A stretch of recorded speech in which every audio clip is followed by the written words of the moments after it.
बोलिए प्रेम से श्री सद्गुरु महाराज की जय।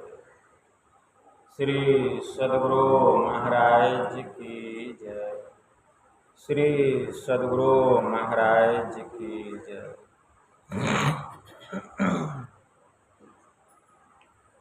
नमामि अमित ज्ञान रूपं कृपालं अगम बोधदाता सुबुद्धि निधि विशालम् क्षमाशीलयति धीर गंभीर ज्ञानम् धर्मकील दृढ़धीर समधीर ज्ञानम् जगत त्राणकारे अघारे उदारम् भगत प्राण रूपं दयागुण अपारम् नमो सतगुरुम ज्ञानदाता सुस्वामी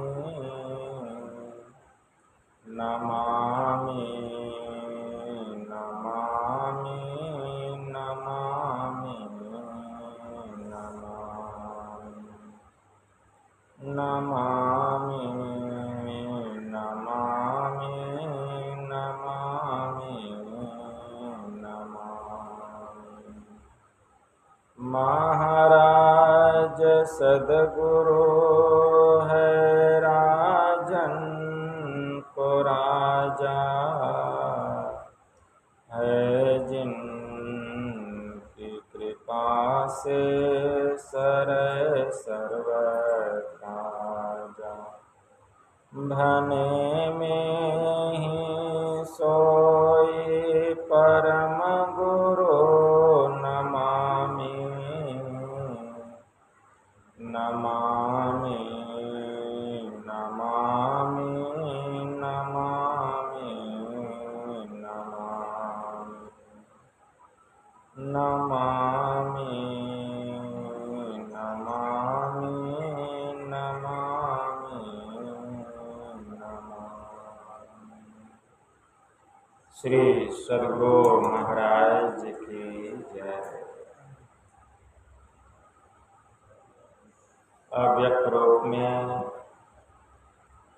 परमाराध्य संत सद्गुरु महाराज के पावन कमल चरणों में बारंबार नमन।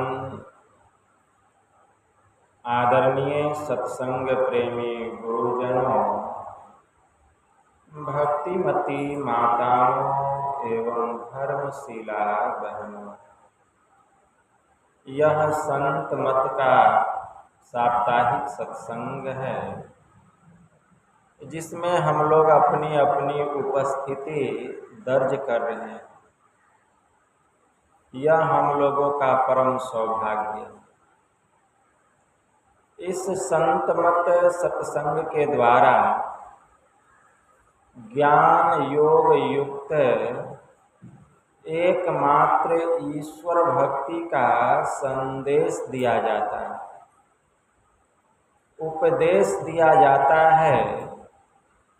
प्रत्येक प्राणी मात्र को बोध कराया जाता है कि ज्ञान क्या है, योग क्या है, भक्ति क्या है, जीव क्या है, माया क्या है, ब्रह्म क्या है। इन सभी रहस्यमयी बातों का ज्ञान सत्संग के माध्यम से यह जो जीव अबोध बना हुआ है, सत्संग श्रवण करते करते एक दिन वह सुबोध और परम ज्ञानी हो जाता है। हमारे परमाराध्य कहने की कृपा किए कि जीवात्म प्रभु का अंश है। जस अंश नभ को देखिए, घट मठ प्रपंचन जब मिटे नहीं अंश कहना चाहिए। यह जीवात्मा जो है परमात्मा का अभिन्न अंश है। अभिन्न का मतलब क्या होता है? मतलब जीवात्मा में और परमात्मा में कोई भिन्नता नहीं है, दोनों एक ही है। लेकिन जीव के ऊपर में अंधकार का, प्रकाश का और शब्द का जो पर्दा पड़ गया है, इसी के कारण यह जीव हो गया। अगर ये पर्दा हट जाए तो जीव जो है वह जीव नहीं कहलाकर शिव हो जाए, मतलब पीव हो जाए। तो यह जीवात्मा परमात्मा का अभिन्न अंश है, दोनों में कोई अंतर नहीं है। अंतर क्यों जान पड़ता है, आभास क्यों होता है? यही आवरण के कारण, यही पर्दा के कारण। जिस दिन ये त्रैमायिक आवरण को हम पार कर जाएंगे तो फिर अंश और अंशी दोनों में कोई अंतर नहीं रहेगा, कोई अंतर नहीं रहेगा, एक समान। तो इस आवरण से छुटकारा कैसे मिलेगा? यह जो जीवात्मा के ऊपर में पर्दा है माया का, इससे छुटकारा तो हमारे परमाराध्य कहते हैं, मायाबद्ध जीव अवागमन के चक्र में पड़ा रहता है। और इस प्रकार रहना जीव के सब दुखों का कारण है। इससे छुटकारा पाने के लिए सर्वेश्वर की भक्ति ही एकमात्र उपाय। मतलब इससे छुटकारा पाने का उपाय क्या है? एक ईश्वर की भक्ति। जब तक ईश्वर की भक्ति नहीं करेंगे, माया के पर्दे से छुटकारा नहीं मिलेगा। तो ईश्वर की भक्ति करने में क्या क्या हमको जरूरत पड़ेगा, हम कैसे ईश्वर की भक्ति करेंगे कि ये माया का पर्दा जीव पर से उतर जाए? तो हमारे गुरुदेव कहते हैं इसके लिए मानस जप, मानस ध्यान, दृष्टि साधन और सुरत शब्द योग द्वारा सर्वेश्वर की भक्ति करके अंधकार, प्रकाश और शब्द के प्राकृतिक तीनों पर्दों से पार जाना और सर्वेश्वर से एकता का ज्ञान प्राप्त करके मोक्ष पा लेने का मनुष्य मात्र अधिकारी है। यही ईश्वर की भक्ति। तो यही काम करना पड़ेगा, मतलब मानस जप करना पड़ेगा, मानस ध्यान करना पड़ेगा, दृष्टि साधना करनी पड़ेगी और नदानुसंधान की साधना करनी पड़ेगी। अगर ये चार काम आप करते हैं तो सही में आप ईश्वर के भक्त हैं और ईश्वर की भक्ति करते हैं। अगर ये चार काम के अलावा कोई दूसरा काम करते हैं, बाहरी तीर्थ व्रत, पूजा पाठ, यज्ञ, जप, तप, अनुष्ठान, हवन, तो इससे परमात्मा मिलने वाले नहीं हैं। लेकिन हाँ, इससे संसार की कोई वस्तु की पूर्ति आपकी हो सकती है, लेकिन ईश्वर नहीं मिल सकते। इससे जीव के ऊपर जो माया का पर्दा है, इससे आप छूट नहीं सकते। यह जो परमात्मा का अभिन्न अंश जीवात्मा है, फिर यह जीव जीव ही रहेगा, कभी वह पीव में मिल करके पीव के समान नहीं होगा। आवागमन के चक्र से जीव को छुटकारा नहीं मिलेगा और फिर यह जो दुख है, यह दुख परा का परा हुआ रहेगा, दुख से छुटकारा नहीं मिलेगा। इससे बस एक ही उपाय है, ईश्वर की भक्ति। और ईश्वर की भक्ति में ये चार काम, मानस जप, मानस ध्यान, दृष्टि साधन और नदानुसंधान की साधना, ये चार काम करेंगे तो ईश्वर के करीब भी जाएंगे और आपके मन की जो कामनाएं हैं वह पूरा भी होगा। लेकिन जैसे जैसे आप ईश्वर के करीब जाएंगे भक्ति करते करते, कामनाएं वैसे वैसे समाप्त होती चली जाए। जैसे जैसे हम ईश्वर के करीब जाएंगे भक्ति करते करते, चाहना खत्म होती चली जाए, इच्छाएं समाप्त होती चली जाए। ठीक है ना। बस एक ही इच्छा रह जाएगी, परमात्मा मिले तो कैसे मिले, बस यही इच्छा रह जाएगी। एक बार एक संत हो गए,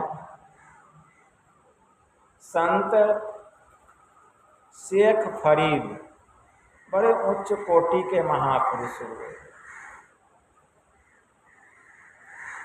शेख फरीद के पास एक व्यक्ति आए और उनसे यही जिज्ञासा किए कि ईश्वर कैसे मिलेंगे। तो शेख फरीद कहते कि चलो नदी में स्नान करके आते हैं। तो वह भक्त भी चला नदी में स्नान करने। शेख फरीद नदी में प्रवेश किए, नदी में डुबकी लगाए, वह भी डुबकी लगाया। उसके मन में भाव उत्पन्न हो रहा था कि परमात्मा कैसे मिलेंगे, इसमें नदी में नहाने से क्या ताल्लुक इसका। जैसे ही वह दूसरी बार डुबकी लगाया, शेख फरीद क्या किए, उसका गर्दन पकड़ के पानी में डुबा दिया। वह तड़पने लगा, हाथ पैर हिलाने लगा, लेकिन शेख फरीद का हाथ इतना मजबूती से उसकी गर्दन में जकड़ा हुआ था कि कितना भी प्रयास करे वह छूट नहीं पाया, तड़पते रह गया। अब लगा कि उसका दम टूट जाएगा, उसका राम नाम सत्य हो जाएगा, अब सांस की गति जो है उसकी समाप्त होने लगी। तो शेख फरीद अपना पकड़ ढीला कर दी, वह छूटा और संत शेख फरीद को कहने लगा कि यह आपने क्या किया, मैं तो आपके पास आया था कि ईश्वर कैसे मिलेंगे, लेकिन आप तो मेरी जान ही ले लेना चाहते थे। शेख फरीद कहते हैं अच्छा यह बतलाओ, जब मैंने तुम्हारे गर्दन को पकड़ के पानी में डुबा करके रखा था, उस समय तुम्हारे मन में कौन कौन सी कामनाएं उत्पन्न हो रही थी, कौन कौन सी चाहनाएं उत्पन्न हो रही थी। तो वह कहता है आप तो हद करते, उसमें कोई कामना उत्पन्न नहीं हो रही थी, बस मन में यही हो रहा था कि किसी भी तरह मेरा प्राण बच जाए, मेरा जान बच जाए, बस एक यही कामना थी और कोई कामना नहीं, कोई चाहना नहीं। तो शेख फरीद कहते उसी प्रकार जिस दिन तुम्हारे मन में केवल यह कामना रह जाएगी कि केवल हमको परमात्मा से मिलना है, संसार की सब कामनाएं समाप्त हो जाएगी, केवल सच्ची कामना कि केवल हमको परमात्मा से मिलना है, उसी क्षण तुमको परमात्मा मिल जाएगा। लेकिन अभी हमारे मन में ऐसी कामना नहीं है, बहुत सारी चाहनाएं हैं, कहने का हम कह देते हैं, बहुत कामनाएं हैं। जब तक कामना रहेगी ईश्वर कैसे मिलेंगे।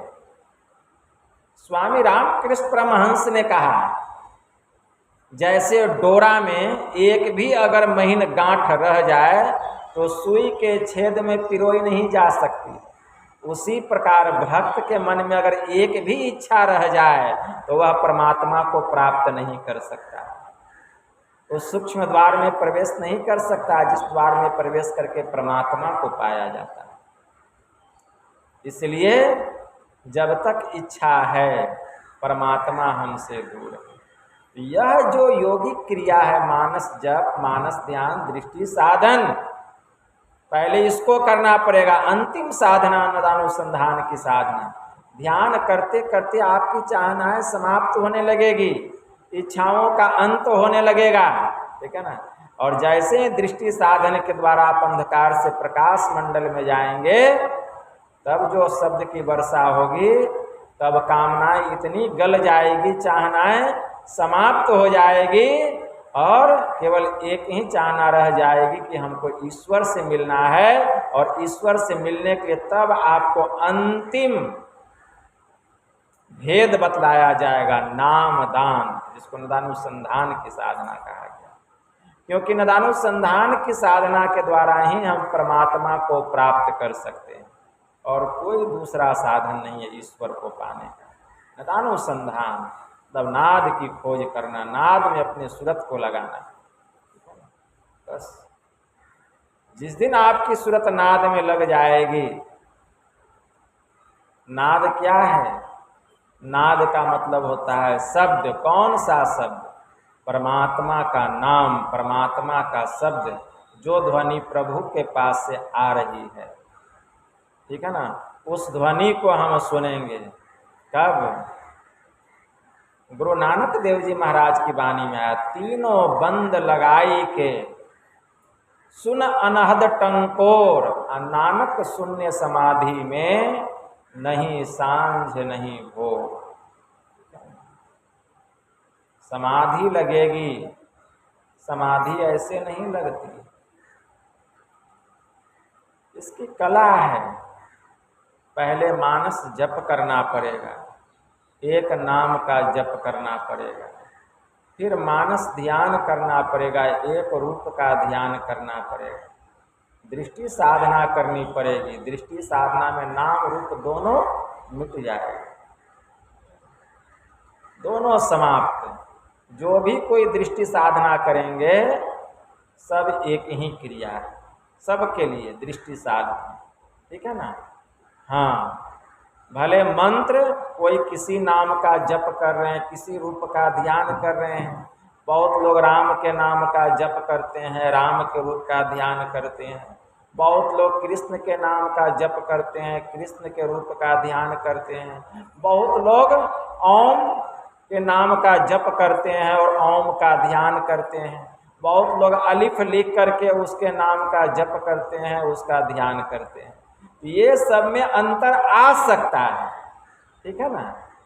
लेकिन जैसे ही हम दृष्टि साधना करेंगे, सबके लिए एक ही माध्यम हो जाएगा, एक ही स्थान हो जाएगा दृष्टि साधन में, ठीक है ना। कि कहाँ दृष्टि की दोनों धारों को एक करना है, परमात्मा के पास जाने का कहाँ पर द्वार है और वह द्वार बंद है, उस द्वार को खोलना पड़ेगा, ठीक है ना। वहीं पर ध्यान लगाना पड़ेगा। दृष्टि योग की साधना केवल ध्यान लगाना है, देखना है। वहाँ आंख बंद है, योगिक क्रिया के द्वारा गुरु निर्दिष्ट स्थान पर केवल देख रहे हैं, शांत मुद्रा से, एकदम शांत भाव से, जरा सा भी शरीर में हिल डोल नहीं, कोई चहल पहल नहीं, एकदम केवल देख रहे हैं। और क्या करना है? कुछ नहीं, देखना है, देखना है, मन को समेट समेट करके देखना है। यह तो बहुत हल्का काम है, बैठ करके देखना है। लेकिन हल्का किसके लिए है? जिसका मन साफ है। हल्का किसके लिए? जिसका मन पवित्र है। हल्का किसके लिए है? जो पंच महापापों से अपने को बचा करके रखता है। हल्का किसके लिए है? जिसके मन में किसी प्रकार का छल कपट प्रपंच नहीं है। हल्का किसके लिए? जिसका मन निर्मल है, ठीक है ना, उसके लिए हल्का। उसका मन इधर उधर नहीं भागेगा।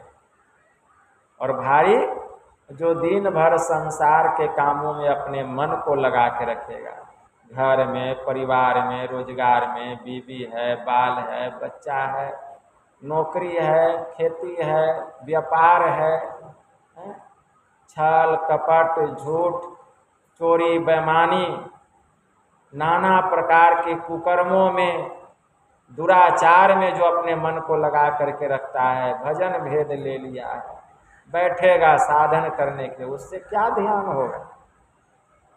उसका तो जप भी ठीक ठीक नहीं होगा।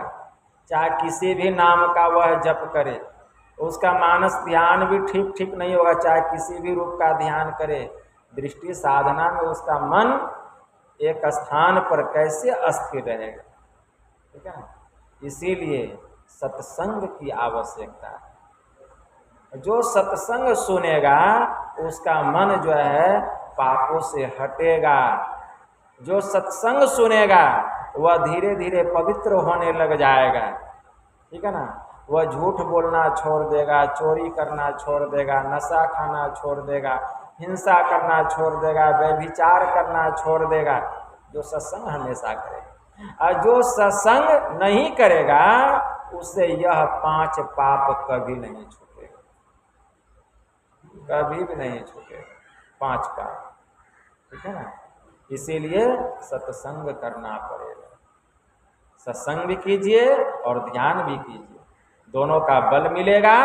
आप धीरे धीरे पवित्र होने लगेंगे।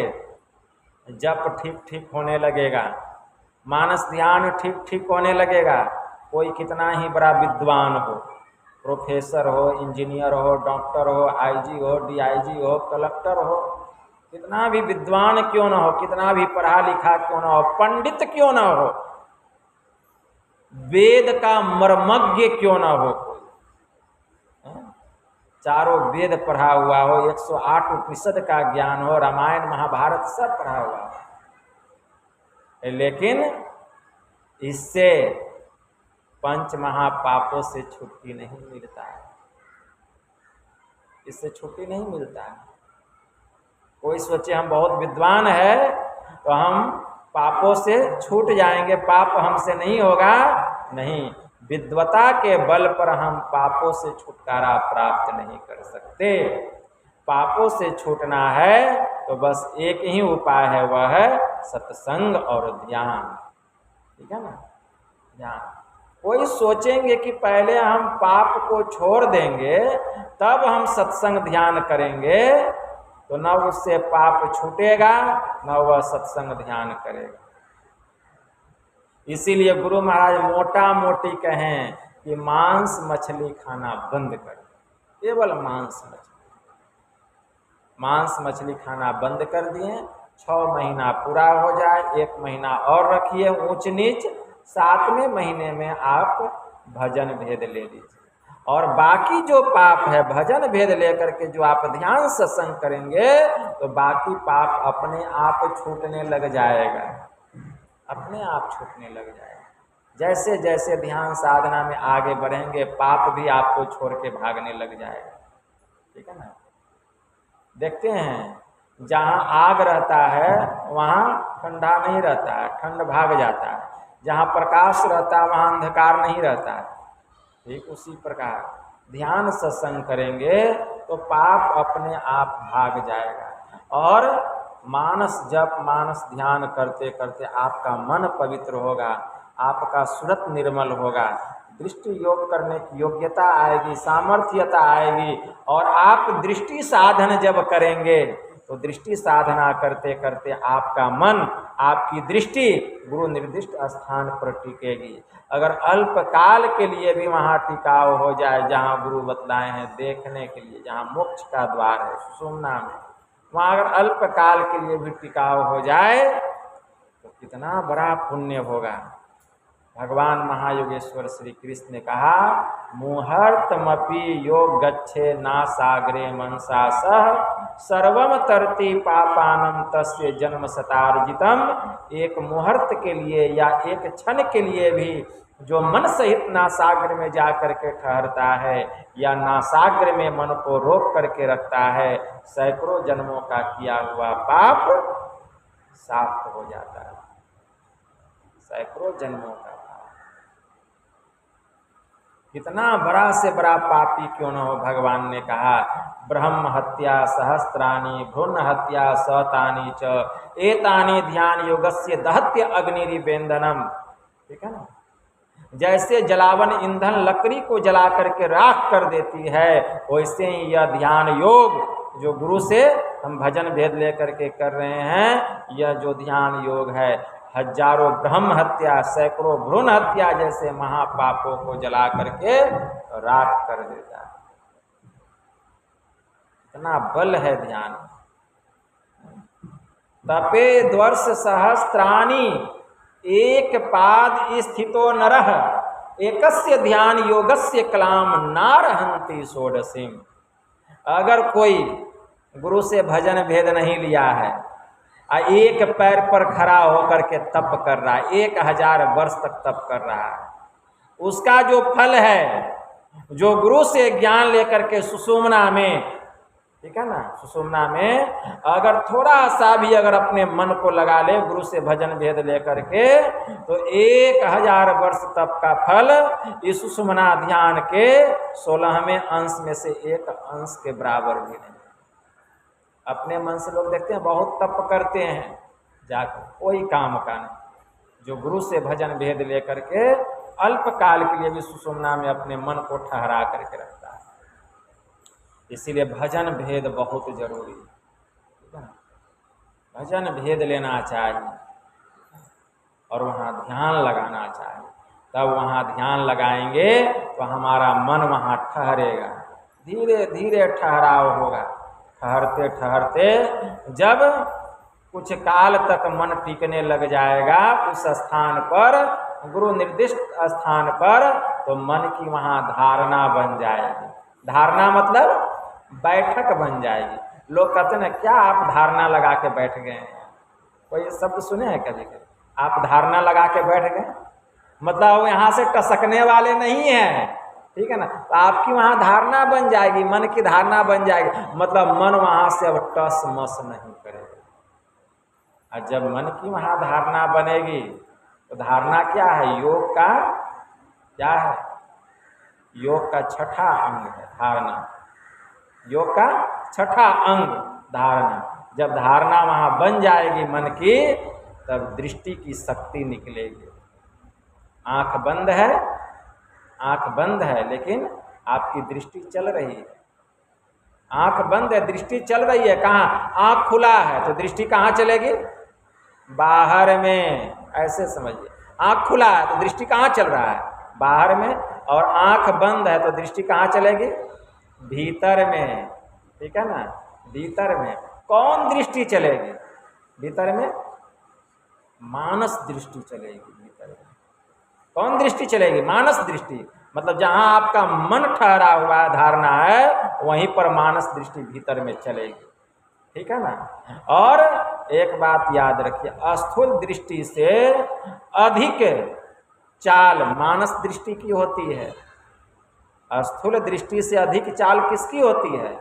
मानस दृष्टि की होती है, ठीक है ना। इतना तेजी से दृष्टि की ताकत जो है, दृष्टि की शक्ति जो है, जहाँ मन ठहरा हुआ है, दृष्टि जो है वहाँ पहले क्या हो रहा था? मन ही नहीं, मन की धारणा नहीं हो रही थी, तो जहाँ मन जा रहा था वहाँ दृष्टि जा रही थी। देखिए क्षण भर में मन आपका गया कलकत्ता, और दृष्टि कहाँ चली गई? कलकत्ता। और इस स्थूल दृष्टि गई कलकत्ता। देखिए तो यहाँ से कलकत्ता गई, कलकत्ता गया स्थूल दृष्टि। तो दृष्टि की शक्ति ज़्यादा किस में है? स्थूल में है या कि मानस दृष्टि में है?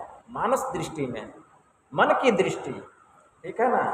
आपका मन चला गया रूस, दृष्टि भी चली गई रूस। मन गया चाइना, दृष्टि भी चली गई चाइना। मतलब जहाँ दृष्टि जाएगा वहाँ मन जाएगा, जहाँ मन जाएगा वहाँ दृष्टि जाएगी।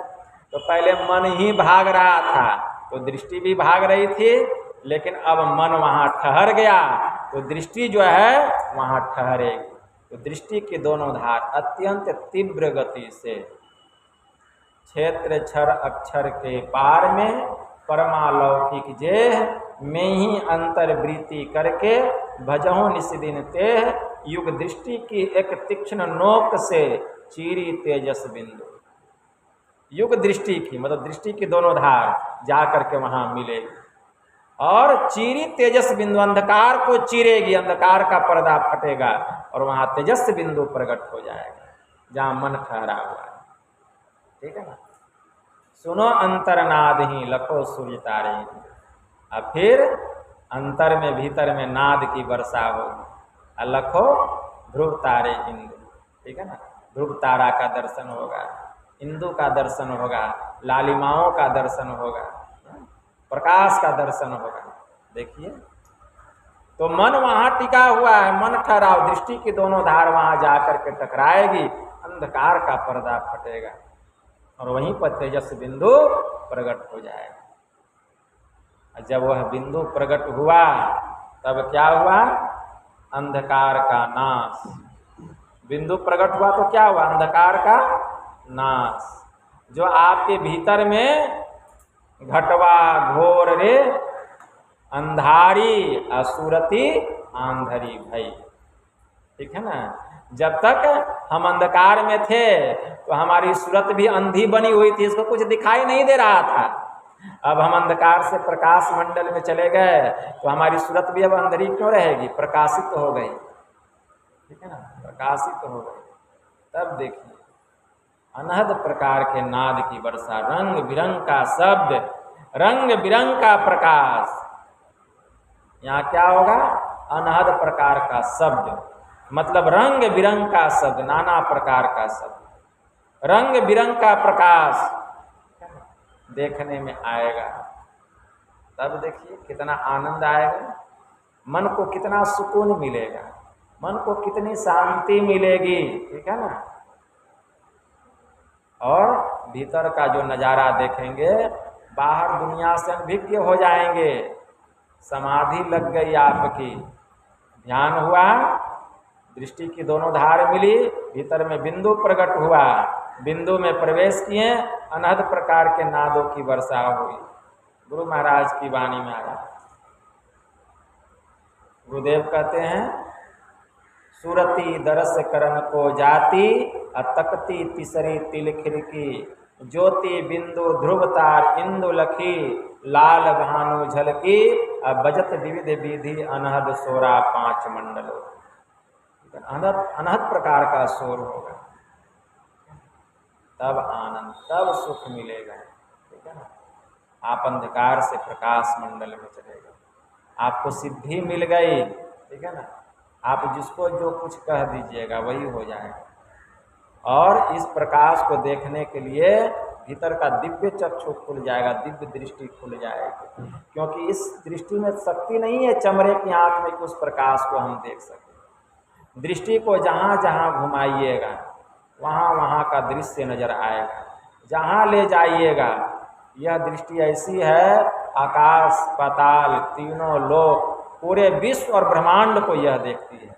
भीतर की जब दिव्य दृष्टि खुलती है, जिधर देखना है 14 लोक, ठीक है ना, का हाल आपके सामने आएगा। 14 तबक का हाल आया हो तुझे जरूर, गाफिल न हो ख्याल से होशियार देखना। संत तुलसी साहब की वाणी में आया, ठीक है ना, ख्याल से, ठीक है ना, असावधान मत हो जाना, सावधानी से देखना।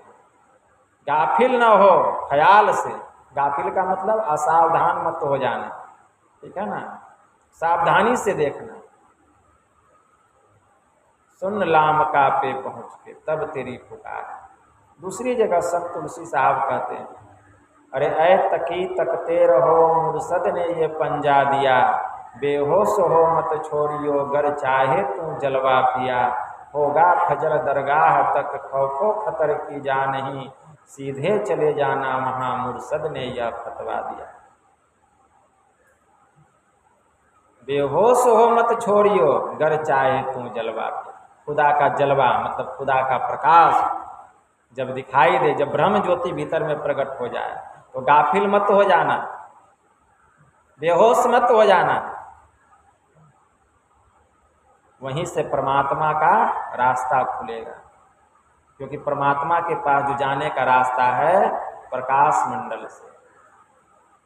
गुरु महाराज की वाणी में आया, अधर डगर को सतगुरु भेद बतावे, कज्जल केंद्र सुई अग्रदर होई, दृष्टि रथ चरी सुरति धावे, प्रकाश मंडल तजी शब्द समावे, अचल अमर घर पावे, मैं ही दास आस सतगुरु की हरदम शीस नमावे, अधर डगर को सतगुरु भेद बतावे। तो गुरु महाराज रास्ता बतलाएं, जब उस रास्ते में प्रवेश करेंगे तब ये सब नज़ारा आएगा देखने, तब शब्द साधना।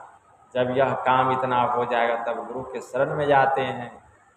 गुरु महाराज नाम का दान देते हैं, बतलाते हैं कौन कौन नाम है, कौन कौन शब्द है, कैसे हम एक एक नाम के द्वारा एक एक मंडल को पार करेंगे, नाम का दान देते हैं। वह नाम बतलाएंगे, ठीक है ना।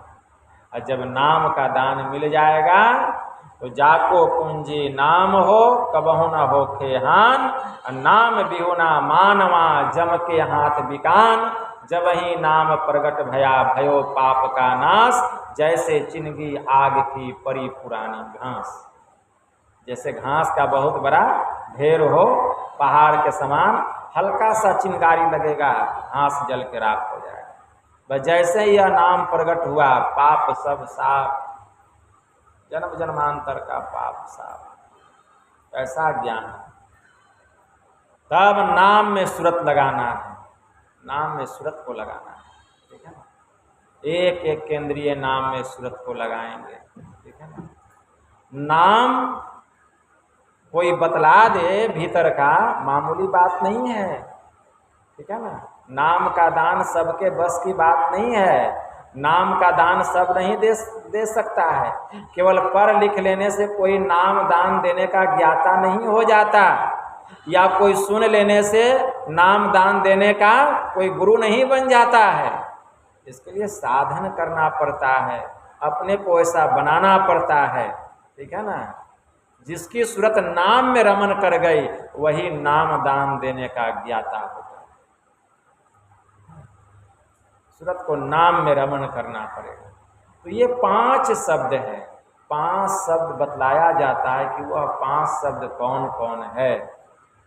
उसी केंद्रीय नाम को पकड़ते हैं। नाद तो बहुत हो रहा है भीतर में, गुरु महाराज की वाणी में आया, गुरुदेव कहते हैं, क्या कहते हैं, झिंगूर का झनकार भंवर गुंजार हो, अरे हाँ रे में ही घंट शंख सहनाई आदि ध्वनिधार हो। बहुत प्रकार का शब्द हो रहा है।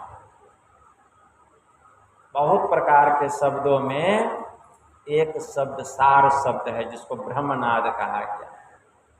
ब्रह्मनाद, ब्रह्मनाद की पुकार हर जगह हो रही है, सृष्टि के कण कण में हो रहा है ब्रह्मनाद, लेकिन सुन पा रहे हैं, अनुभूति हो रही है, नहीं सुन पा रहे। इस कान में भी उतनी शक्ति नहीं है, ठीक है ना, कि अधिक दूर के शब्द को हम सुन सके। तो वह जो परमात्मा के पास से जो शब्द आ रहा है उस शब्द को हम कैसे सुनेंगे। इस कान के द्वारा हम संसार के भी शब्द को नहीं सुन सकते हैं, दूर दूर के शब्द को। कोई नज़दीक में कुछ बोलेगा तो सुनेंगे, या जहाँ तक इसकी आवाज़ जाएगी सुनेंगे, लेकिन परमात्मा का शब्द कहाँ से आ रहा है? दूर घर से, कुदरती काबे की मेहराब में तू सुन गौर से, आ रही दूर से तुझे बुलाने के लिए। उस शब्द को कैसे सुनना पड़ता है? पहले अपने को माया के आवरण से ऊपर उठाना पड़ता है। जितना भी आवरण है जीवात्मा के ऊपर में, 5 तत्व है, 5 विषय है, 4 अंतःकरण की इंद्रियां है, 5 कर्म इंद्रियां है, 5 ज्ञान इंद्रियां है।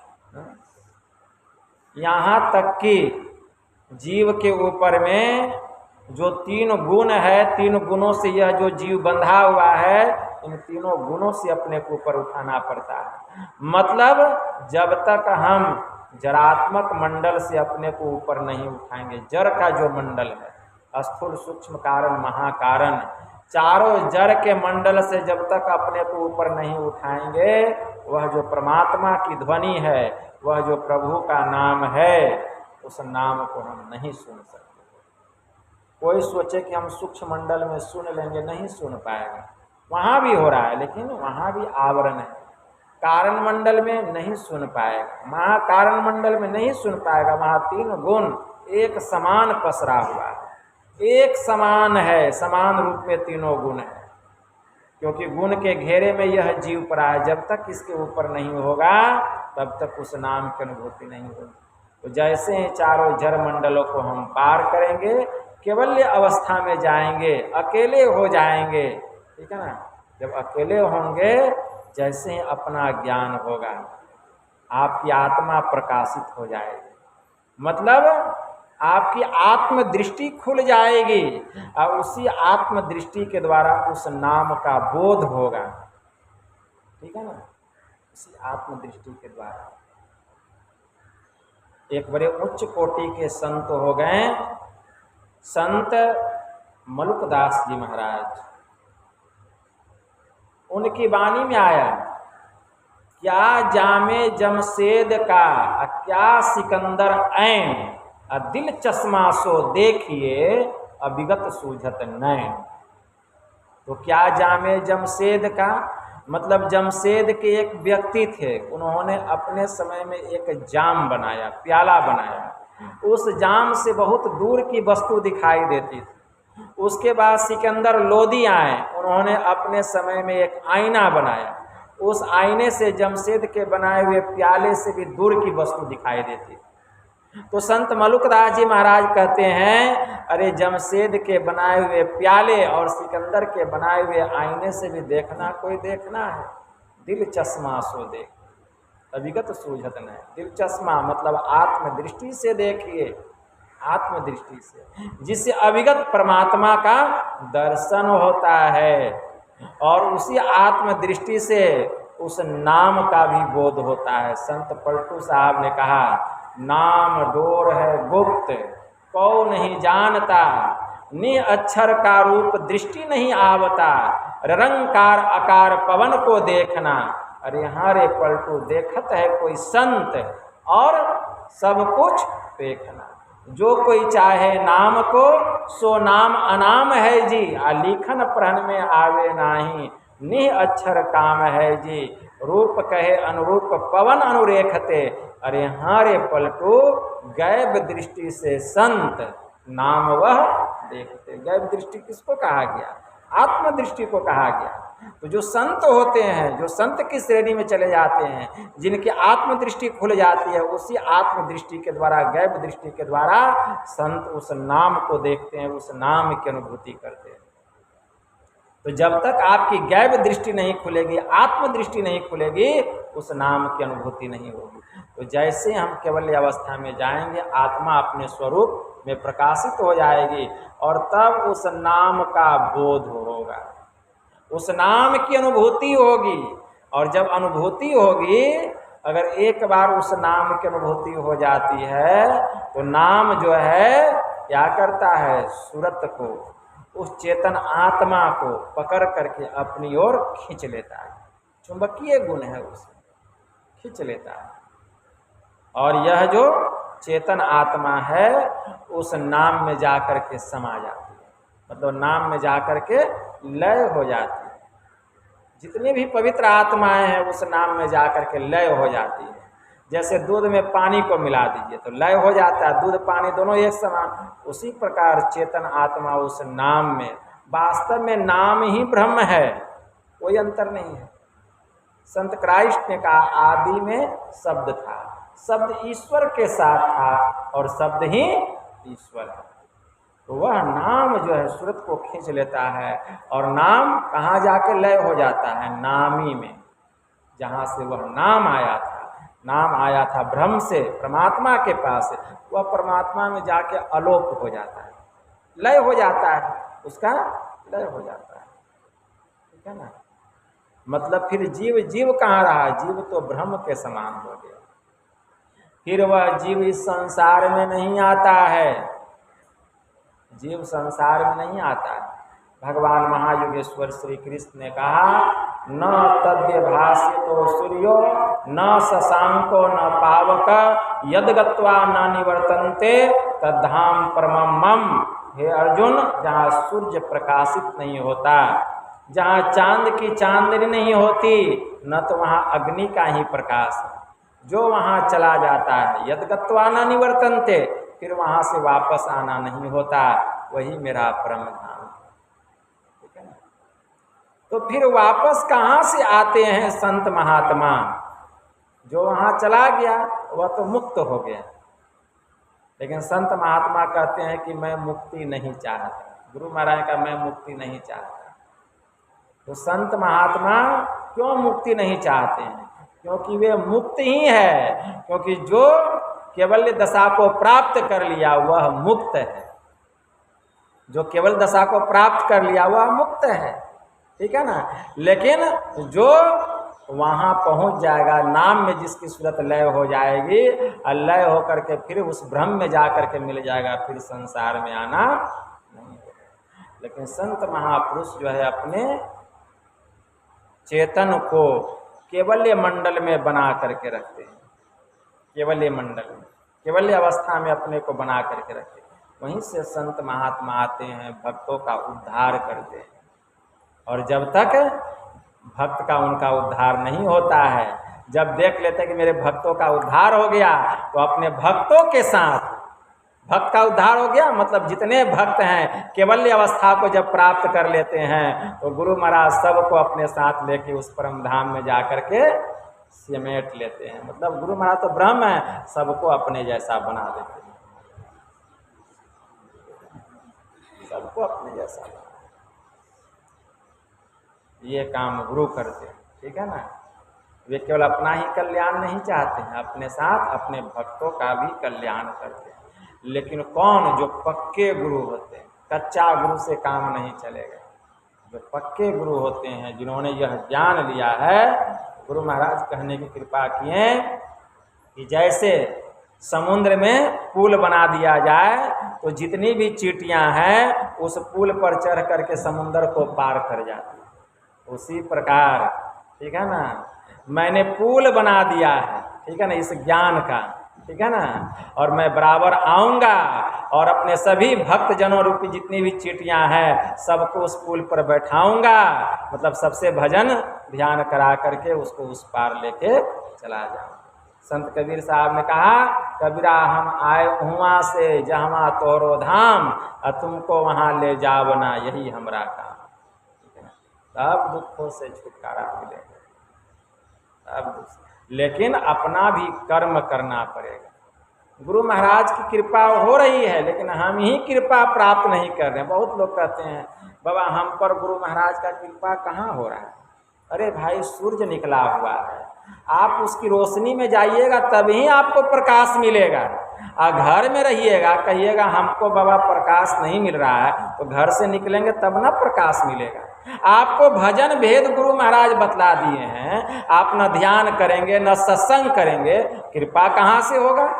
और खूब ध्यान सत्संग भी कोई कर रहा है तो कृपा नहीं हो रहा। क्यों? गुरु महाराज आपकी परीक्षा ले रहे हैं। इतना जो पाप किए हैं वह पाप साफ करवा रहे हैं। जिस दिन पाप पूरा साफ हो जाएगा उस दिन आपका सारा दुख साफ हो जाएगा।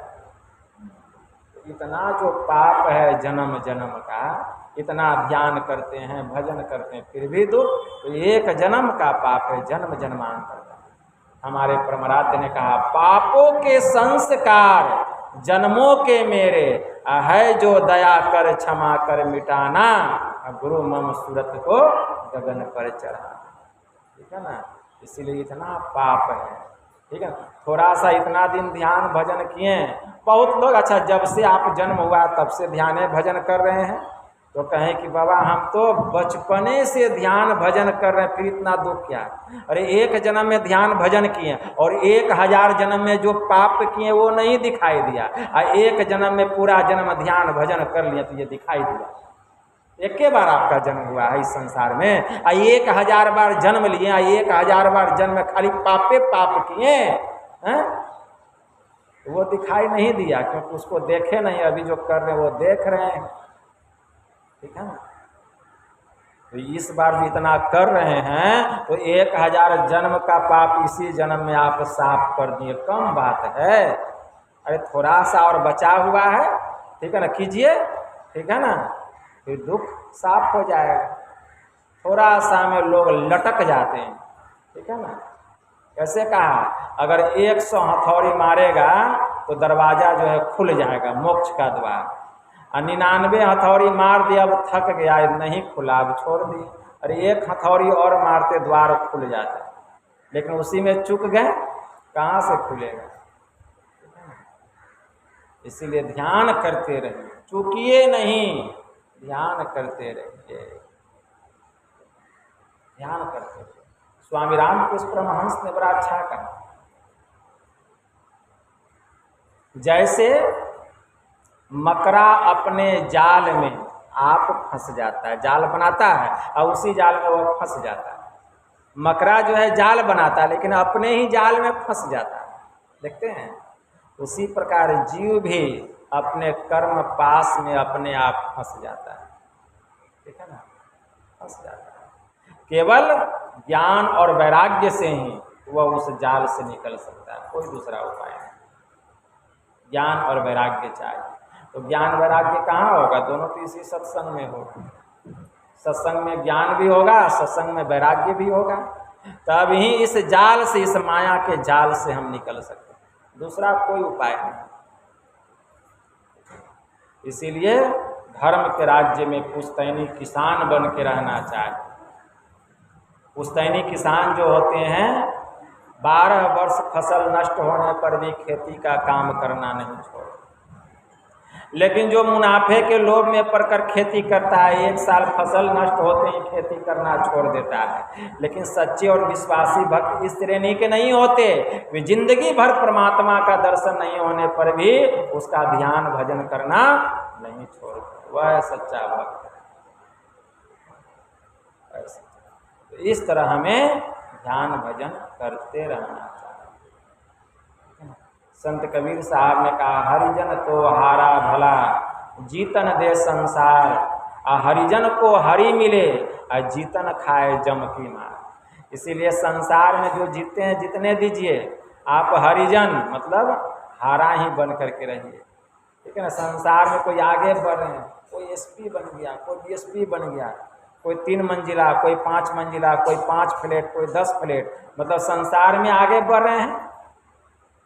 और जो हरि के भक्त हैं वो हार रहे हैं, कुछ नहीं है। तो हरिजन तो हारा भला और जीतन दे संसार, और हरिजन को हरि मिले। आप हार नहीं रहे हैं, आप परमात्मा की ओर जा रहे हैं। आपको एक दिन परमात्मा रूपी अनमोल वस्तु मिलेगा और आप मालो माल हो जाएंगे, और वह परमात्मा से दूर हो रहा है, वह एक दिन कंगाल बन जाएगा। तो हरिजन तो हारा भला जीतन दे संसार, हरिजन को हरि मिले जीतन खाए जम की मार। तो संसार में जीत जाएगा तो क्या होगा? उसको हरि मिल जाएंगे, जम आएगा, ठीक है ना। और क्या निकला? अपना मुगदर निकालेगा, पीटते पीटते उसको जमलोक लेके जाएगा।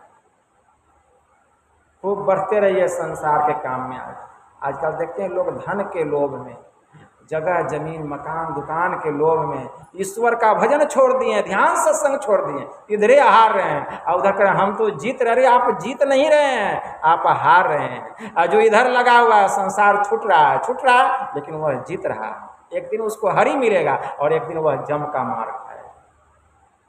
इसीलिए संत कबीर साहब ने कहा कि हरिजन तो हारा भला जीतन दे संसार, हरिजन को हरि मिले जीतन खाए जम की मार।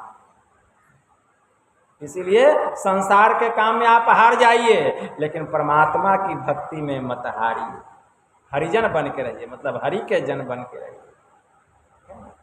एक दिन भक्ति करते करते, हरि की भक्ति करते करते, परमात्मा की भक्ति करते करते एक दिन आपको हरि मिल जाएंगे, परमात्मा मिल जाएंगे। तो कहने की बहुत बात है, लेकिन यही थोड़ा सा आप लोगों की सेवा में कहा।